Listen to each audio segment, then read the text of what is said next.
Good morning. This is Mike Houston with your Saturday morning weather hazard briefing for southeast Idaho.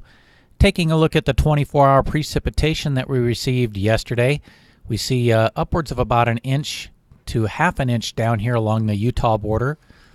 Some areas of a third to a quarter of an inch extending up through southern Idaho into the upper Snake River Plain, where we received about a 1/1500th of an inch of precipitation. So something fairly close to what we were expecting yesterday. Maybe most of it, we were looking at stuff in the mountains here, but we did see an extension into the valleys. We also were anticipating some snow melt across the region yesterday, and most likely, given the area where we had the precipitation and the warmer temperatures, these would have been the two areas that would have seen the best snow melt and rain on snow issues. Satellite imagery this morning was showing a low pressure system that was causing us issues yesterday, already moving out through Colorado. We do see the next storm system or disturbance taking shape here along the coast. That'll move into the region today and later today and overnight tonight. And then we see even further upstream the next low pressure system, which will begin to impact the region a little earlier next week. Looking at the regional radar loop, we did have some straggler showers hanging around this morning. I would call them isolated, I guess.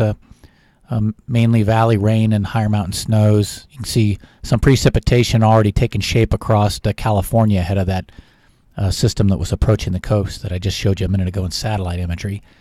Taking a look at our forecast graphics, here we are looking at this morning, that weak disturbance, like I said, moving in towards the coast with most of the precipitation across California into southern Oregon.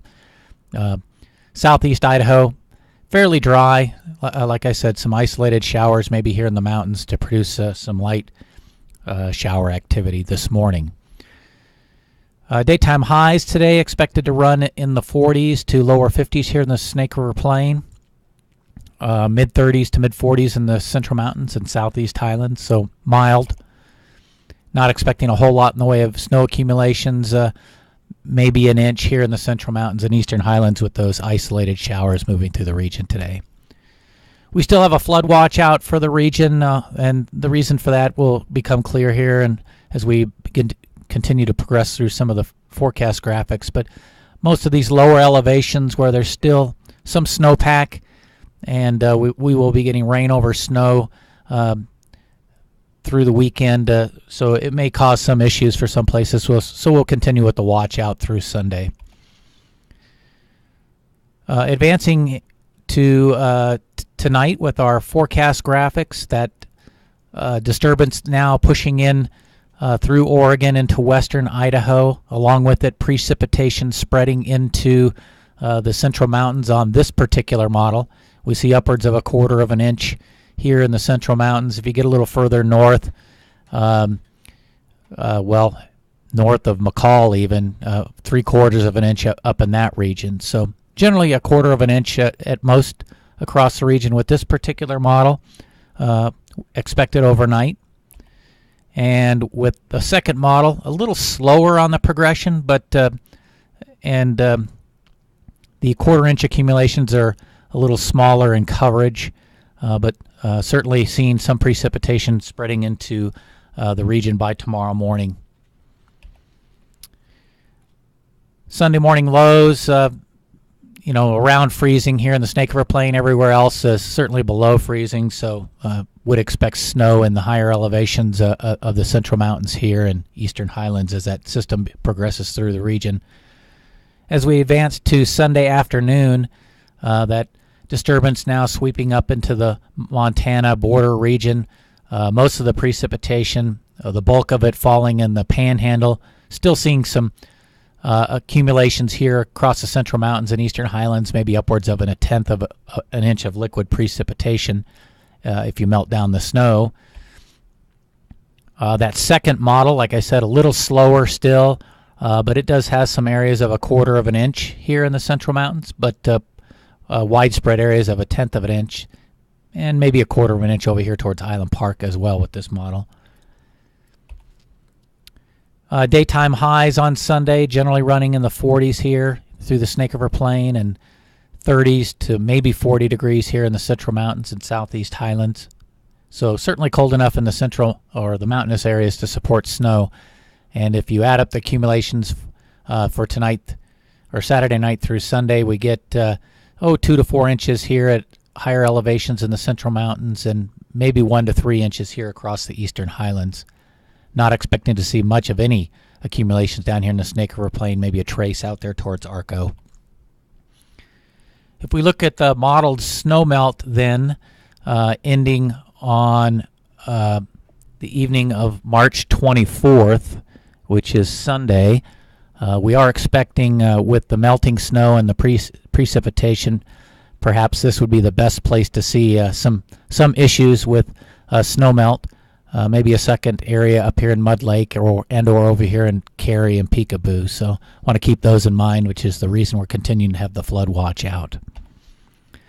Looks like we get a break as that system moves off to the north and east Sunday night, and the next system takes shape off the Oregon coast.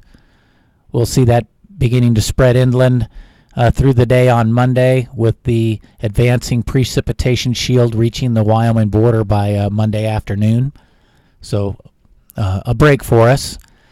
And then looking at the daytime highs on Monday ahead of that system should be warming up. Here we are, mid-50s to almost 60 degrees here in the Eastern Magic Valley on Monday afternoon, with mid-40s in the Central Mountains and close to 50 here in the Southeast Highlands. By the time we work through the night, Monday night into Tuesday, that system spreading inland, lots of precipitation on this particular model.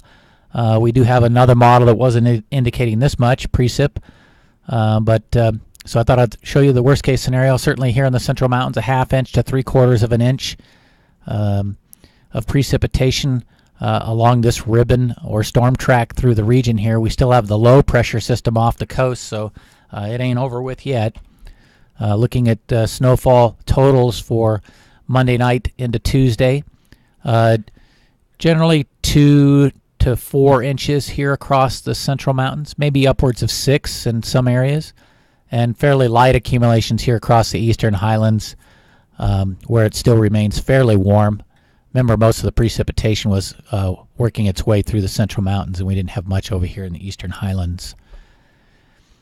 As we skip ahead to Tuesday night into Wednesday, we begin to see that low pressure system now moving inland.